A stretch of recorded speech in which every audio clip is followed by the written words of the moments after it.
श्रीगुरुभ्यो नमः। हरिः ॐ। शुक्लाम्बरधरं विष्णुं शशिवर्णं चतुर्भुजं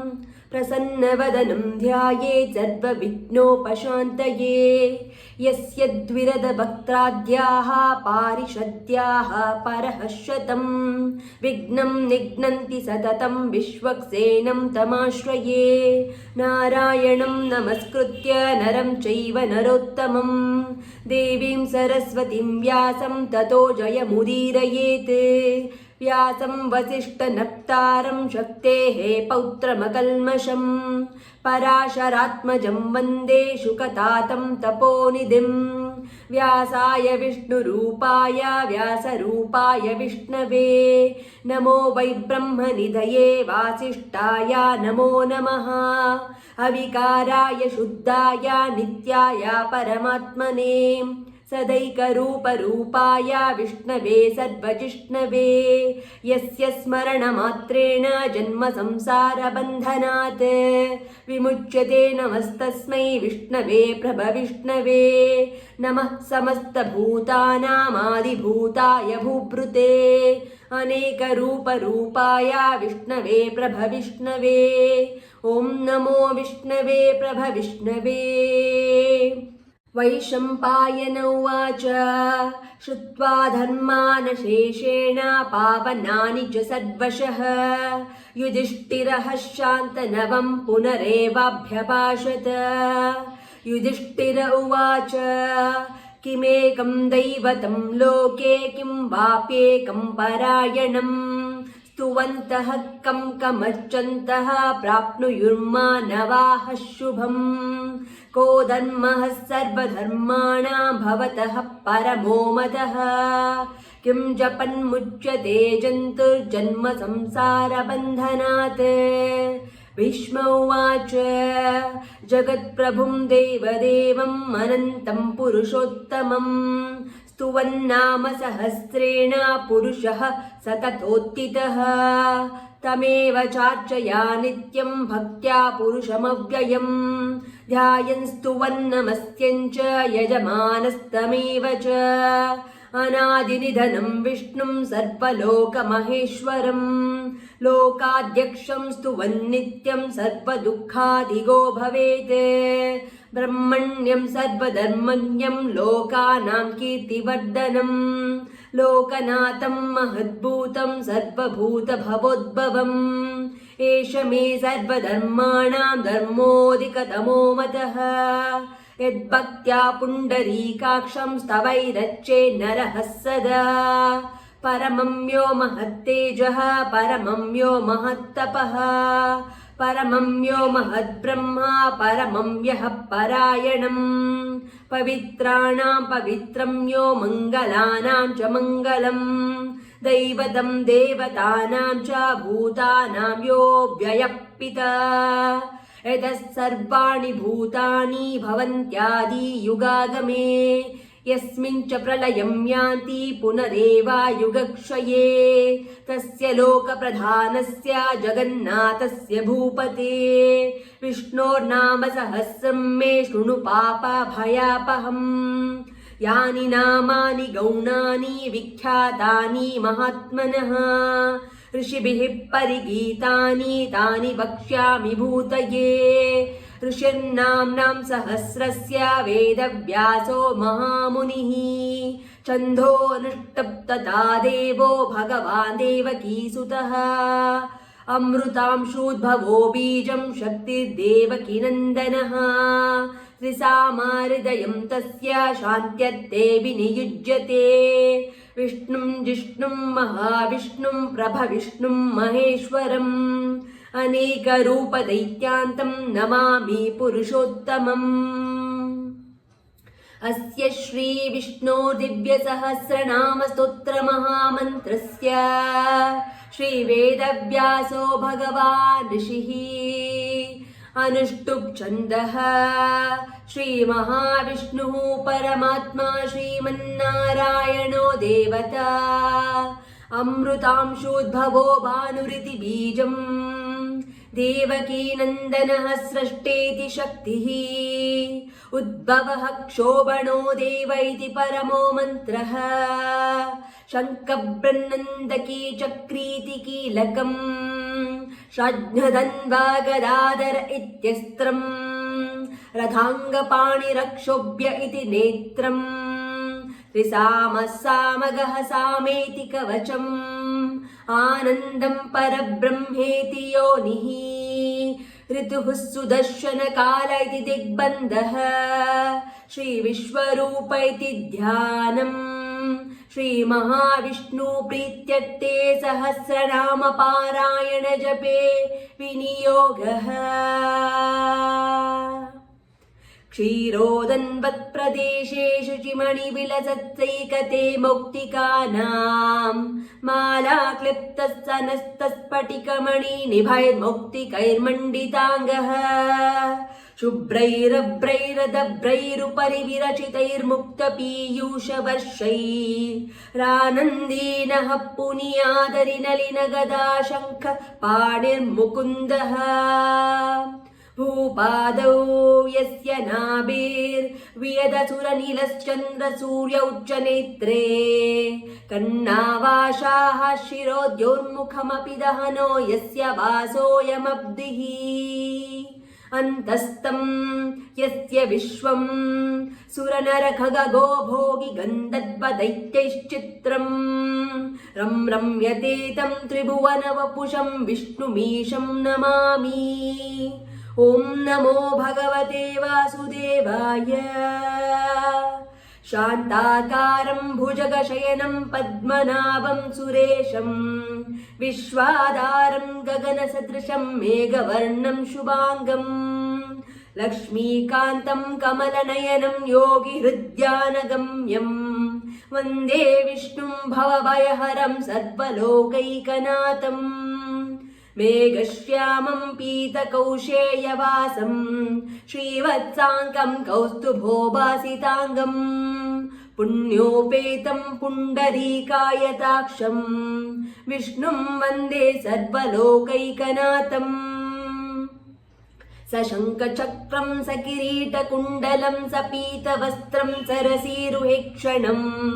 सहारवक्षस्थलकौस्तुभश्रियं नमामि विष्णुं शिरसा चतुर्भुजम् छायायां पारिजातस्य हेमसिंहासनोपरि आसीनामम्बुदश्यामं मायताक्षम् अलङ्कृतम् चन्द्राननं चतुर्बाहुं श्रीवत्साङ्कितवक्षसं रुक्मिणी सत्यभामाभ्यं सहितं कृष्णमाश्रये। हरि ओम। विश्वं विष्णुर्वषट्कारो भूतभव्यभवत्प्रभुः भूतकृद्भूतभृद्भावो भूतात्मा भूतभावनः भूतात्मा परमात्मा च मुक्तानां परमागतिः अव्ययः पुरुषः साक्षी क्षेत्रज्ञोऽक्षर एव च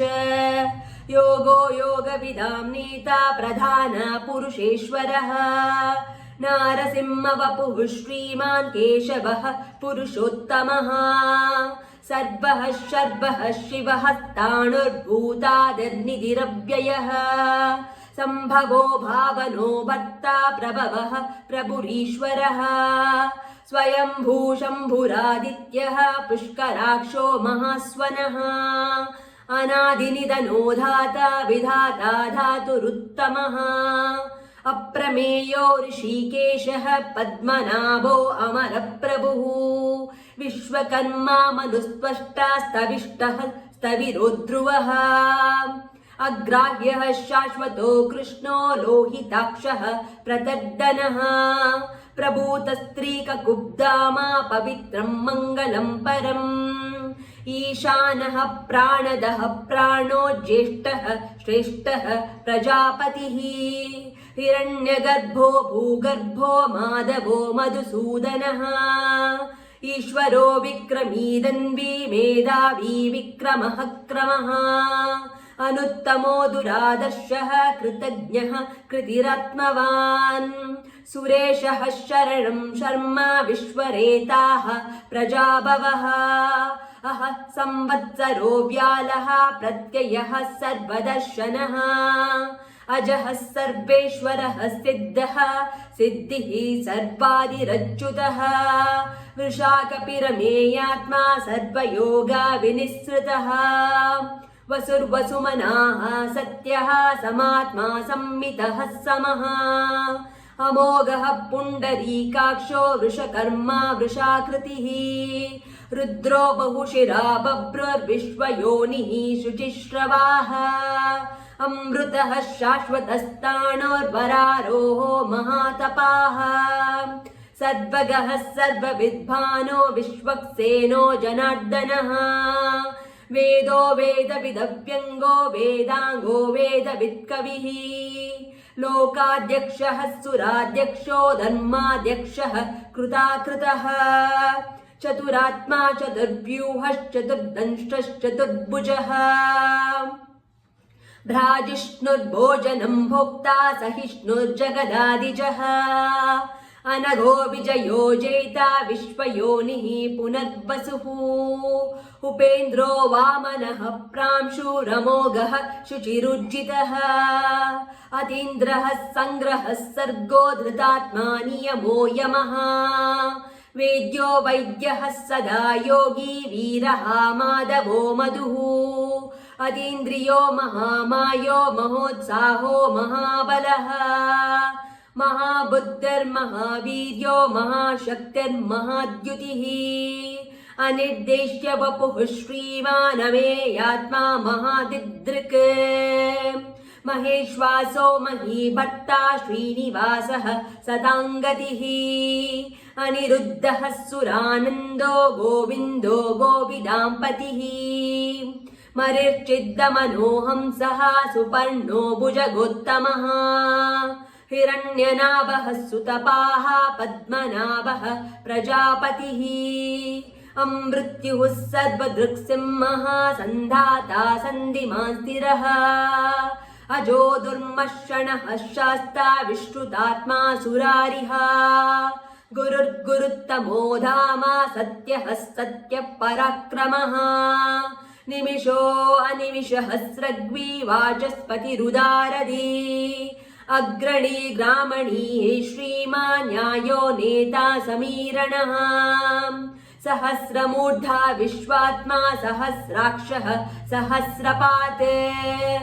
आवर्तनो निवृत्तात्मा संवृत्तः सम्प्रमर्दनः अह संवर्तको वह्निरनिलोदरणीधरः सुप्रसादः प्रसन्नात्मा विश्वदृक् विश्वभुग्विभुः सत्कर्ता सत्कृतः साधुर्जह्नुर्नारायणो नरः असङ्ख्येयो प्रमेयात्मा विशिष्टः शिष्टकृच्युचिः सिद्धार्थः सिद्धसङ्कल्पः सिद्धिदः सिद्धिसाधनः वृषायी वृषभो विष्णुर्वृषपर्वा वृषोदरः वर्धनो वर्धमानश्च विविक्तः श्रुतिसागरः सुभुजो दुर्धरो वाग्मी महेन्द्रो वसुधो वसुः नैकरूपो बृहद्रूपः शिपिविष्टः प्रकाशनः ओजस्तेजोद्युतिधरः प्रकाशात्मा प्रतापनः रुद्धः स्पष्टाक्षरो मन्त्रांश्चन्द्रांशुर्भास्करद्युतिः अमृतांशुद्भवो भानुः शशिबिन्दुः सुरेश्वरः औषधं जगतः सेतुः सत्यधर्मपराक्रमः भूतभव्यभवन्नाथः पवनः पावनो नलः कामः कामकृत्कान्ता कामः कामप्रदः प्रभुः युगादिकृद्युगावर्तो नैकमायो महाशनः अदृश्यो व्यक्तरूपश्च सहस्रजित् अनन्तजित् इष्टो विशिष्टः शिष्टेष्टः शिखण्डी नहुषो वृषः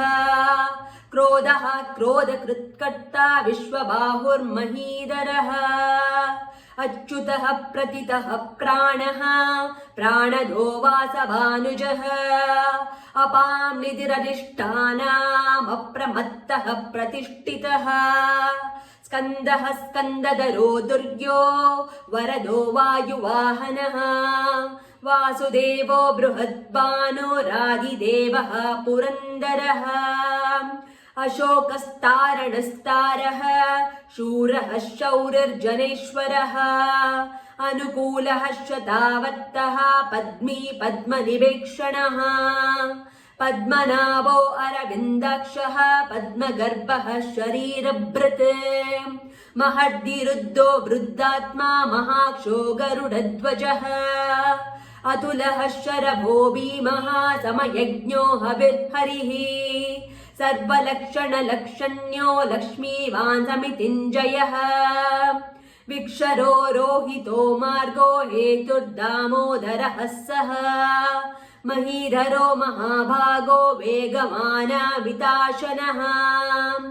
उद्भवः क्षोभणो देवः श्रीगर्भः परमेश्वरः करणं कारणं कर्ता विकर्ता गहनो गुह व्यवसायो व्यवस्थानः संस्थानः स्थानदो ध्रुवः परद्दिः परमस्पष्टः तुष्टः पुष्टः सुभेक्षणः रामो विरामो विरजो मार्गो नेयो नयो नयः वीरः शक्तिमतां श्रेष्ठो धर्मो धर्मविदुत्तमः वैकुण्ठः पुरुषः प्राणः प्राणदः प्रणवः पृथुः हिरण्यगर्भः शत्रुघ्नो व्याप्तो वायुरधोक्षजः ऋतुः सुदर्शनः कालः परमेष्टि परिग्रहः उग्रः संवत्सरो दक्षो विश्रामो विश्वदक्षिणः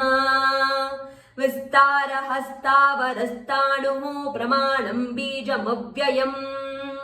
अट्टो नट्टो महाकोशो महाभोगो महाधनः अनिर्भिन्नहस्तविष्टोर्भूधर्मयूपो महामकः नक्षत्रनेमि नक्षत्री क्षमः क्षामः समीहनः यज्ञ इज्यो महेज्यश्च क्रतुः सत्रं सदाङ्गतिः सर्वदर्शी विमुक्तात्मा सर्वज्ञो ज्ञानमुत्तमम् सुव्रतः सुमुखः सूक्ष्मः सुघोषः सुखदः सुहृत् मनोहरो जितक्रोधो वीरबाहुर्विदारणः स्वापनः स्ववशो व्यापी नैकात्मा नैककर्मकृत् वत्सरो वत्सलो वत्सी रत्नगर्भो धनेश्वरः धर्मगुप्धर्मकृद्धर्मी सत्क्षरमक्षरम् अविज्ञाता सहस्रांशुर्विधाता कृतलक्षणः गवस्तिनेमिः सत्त्वस्थः सिंहो भूतमहेश्वरः आदिदेवो महादेवो देवेशो देवभृद्गुरुः उत्तरो गोपतिर्गोप्त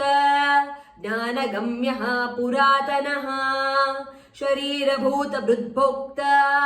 कपीन्द्रो भूरि दक्षिणः सोमपोऽमृतपः सोमः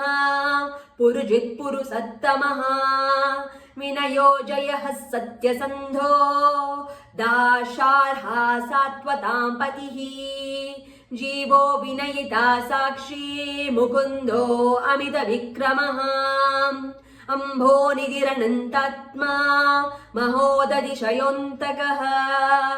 अजो महारः स्वाभाव्यो जितामित्रः प्रमोदनः आनन्दो नन्दनो नन्दः सत्यधर्मा त्रिविक्रमः महर्षिः कपिलाचार्यः कृतज्ञो मेदिनीपतिः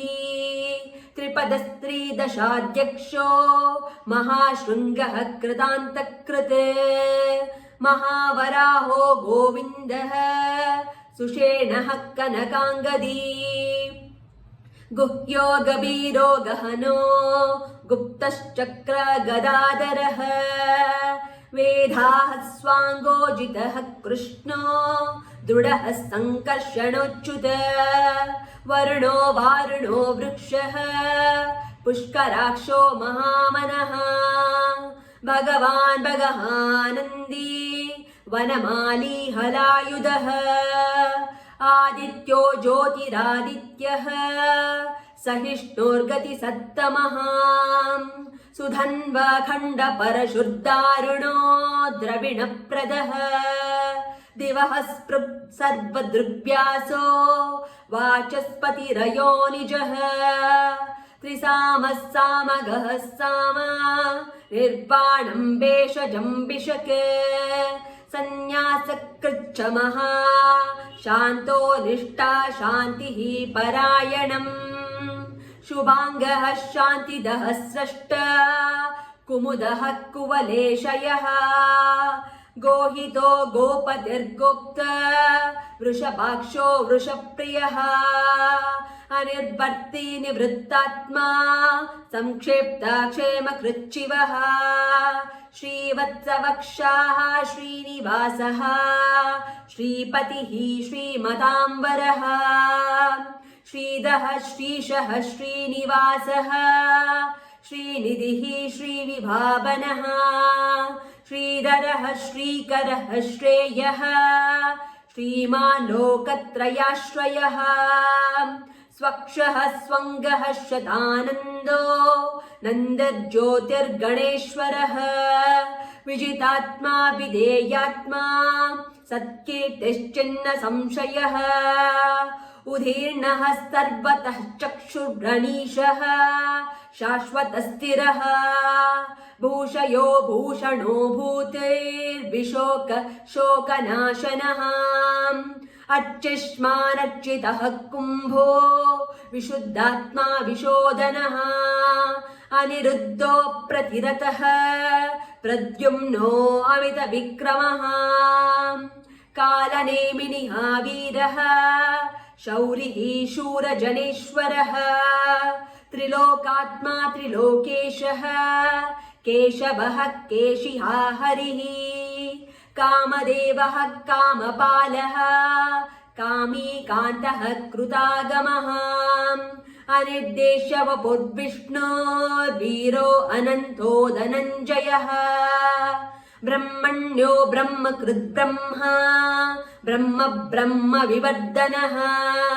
ब्रह्मविद् ब्राह्मणो ब्रह्मी ब्रह्मज्ञो ब्राह्मणप्रियः महाक्रमो महाकर्मा महातेजा महोरगः महाक्रतुर्महायज्व महायज्ञो महाहविः स्तव्यः स्तव प्रियः स्तोत्रम् स्तुतिः स्तोत्तारणप्रियः पूर्णः पूरयिता पुण्यः पुण्यकीर्तिरनामयः मनोजवस्तीर्थकरो वसुरेता वसुप्रदः वसुप्रदो वासुदेवो वसुर्वसुमनाहविः सद्गतिः सत्कृतिः सद्भूतिः सत्परायणः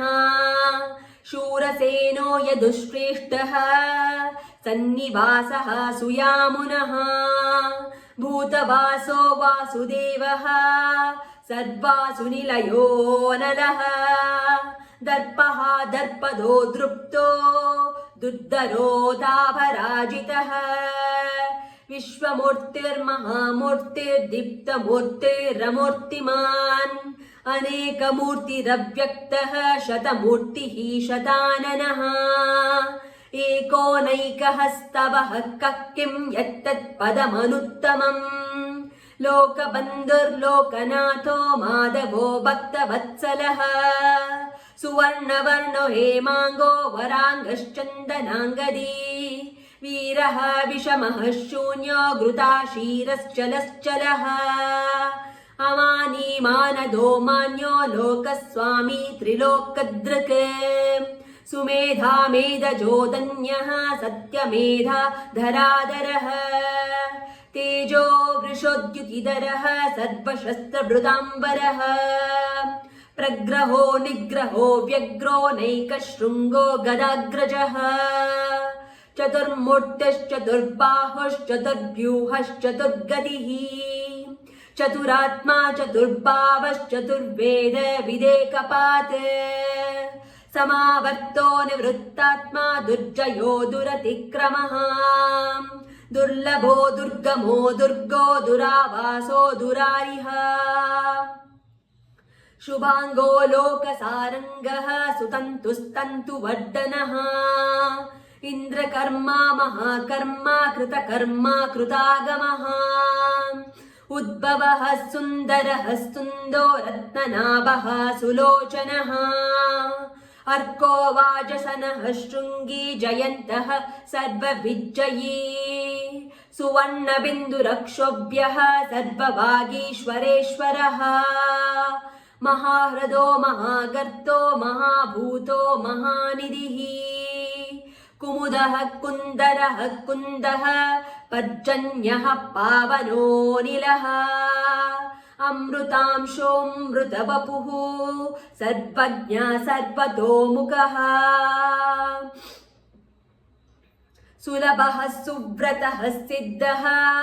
शत्रुजच्छत्रुतापनः नैग्रोदोदुम्बरोष्वक्तश्चाणूरान्ध्रनिषूदनः सहस्रार्चिः सप्तजिह्वः सप्तैधाः सप्तवाहनः अमूर्तिरनघोचिन्त्यो भयकृद्भयनाशनः अणुबृहत्कृशः स्थूलो गुणबृन्निर्गुणो महान् अद्रुतः स्वद्रुतः स्वास्यः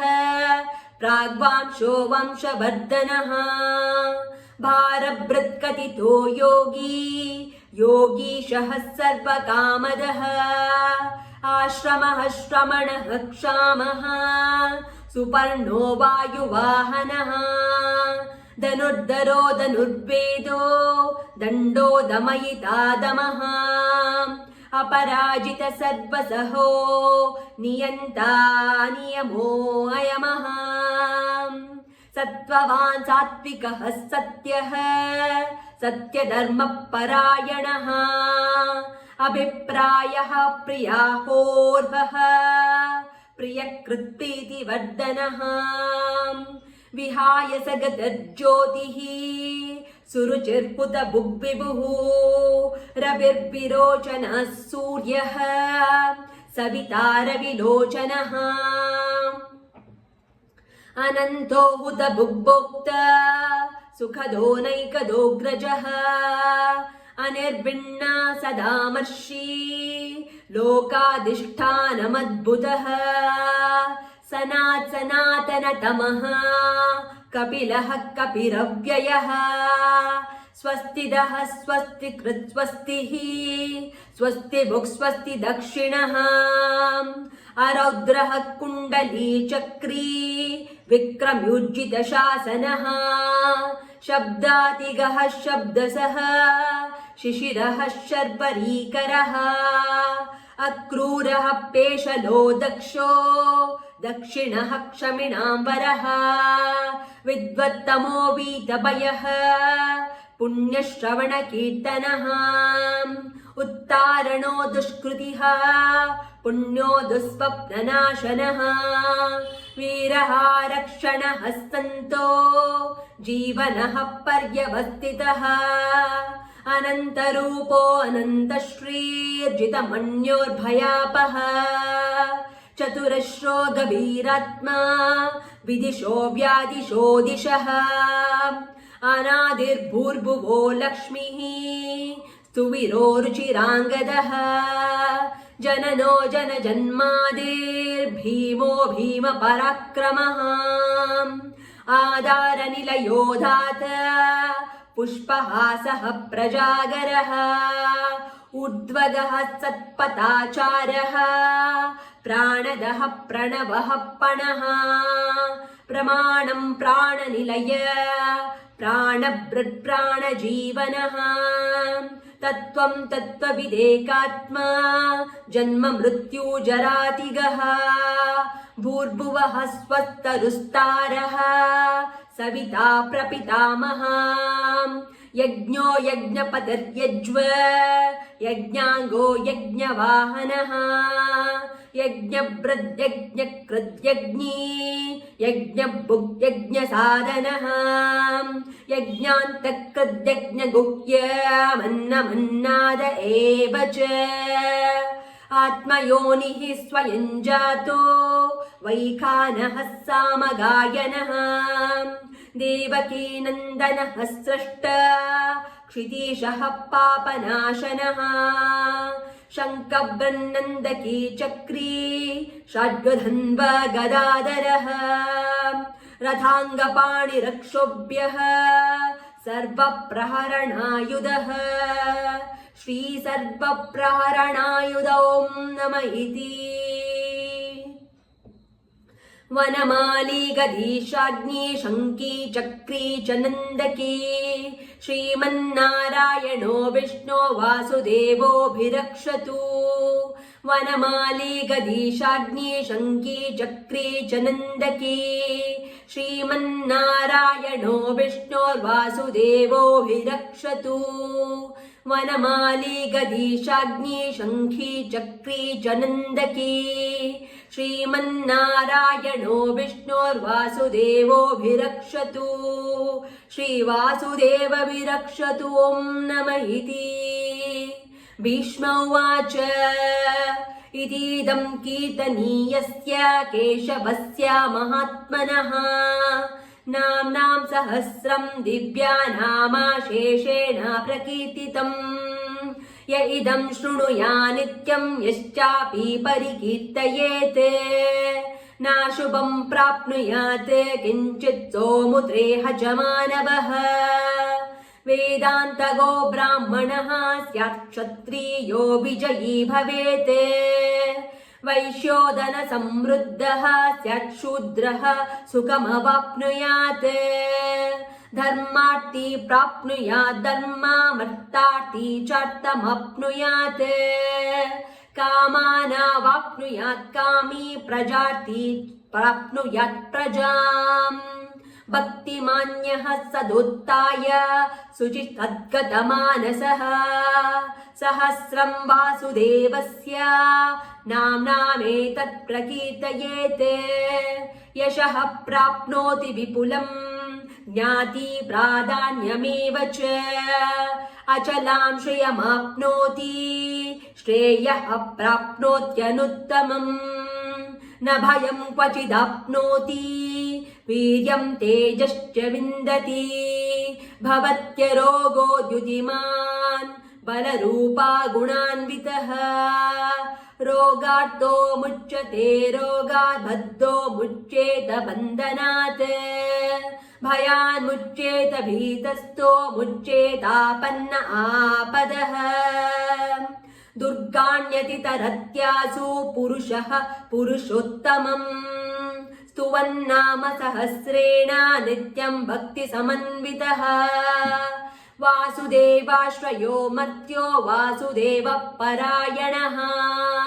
सर्वपापविशुद्धात्मा याति ब्रह्मा सनातनम् न वासुदेव भक्तानामशुभं विद्यते क्वचित् जन्म मृत्यु जरा व्याधि भयं नैवोपजायते इमं स्तव मदीयानः श्रद्धा भक्तिः समन्वितः युज्येतात्मत्सु कक्षान्ति श्रीधृतिस्मृतिकीर्तिभिः न क्रोधो न च मात्सर्यं न लोभो नाशुभा मतिः भवन्ति कृतपुण्यानां भक्तानां पुरुषोत्तमे द्यौस्कचन्द्रार्कनक्षत्राखं दिशो भूर्महोदधिः वासुदेवस्य वीर्येण विधृतानि महात्मनः ससुरासुरगन्धर्वं सयक्षोरगराक्षसम् जगद्वशे वर्ततेदं कृष्णस्य सचराचरम् इन्द्रियाणि मनोबुद्धिः सत्त्वं तेजो बलं धृतिः वासुदेवात्मकान्याहुः क्षेत्रं क्षेत्रज्ञ एव च सर्वागामानामाचारः प्रथमं परिकल्पते आचारप्रभवो धर्मो धर्मस्य प्रभुरच्युतः ऋषयः पितरो देवा महाभूतानि धातवः जङ्गमाजङ्गमं चेदं जगन्नारायणोद्भवम् योगो ज्ञानं तथा साङ्ख्यं विद्याः शिल्पादिकर्म च वेदाः शास्त्राणि विज्ञानमेतत् सर्वं जनार्दनात् एको विष्णुर्महद्भूतं पृथग्भूतान्यनेकशः त्रीन् लोकान् व्याप्य भूतात्मा भुङ्क्ते विश्वभुगव्ययः इमं स्तवं भगवतो विष्णोर्व्यासेन कीर्तितम् पठेद्य इच्छेत् पुरुषः श्रेयः प्राप्तुं सुखानि च विश्वेश्वरमजं देवं जगतः प्रभवाप्ययम् भजन्ति ये पुष्कराक्षं न ते यान्ति पराभवम् न ते यान्ति पराभवम् ॐ नम इति अर्जुन उवाच पद्मपत्र विशालाक्ष पद्मनाभा सुरोत्तमा भक्तानामानुरक्तानां त्राता भव जनार्दन श्रीभगवानुवाच यो मां नाम सहस्रेण स्तोतुमिच्छति पाण्डव सोऽहमेकेन श्लोकेन स्तुत एव न संशयः स्तुत एव न संशय ॐ नम इति व्यास उवाच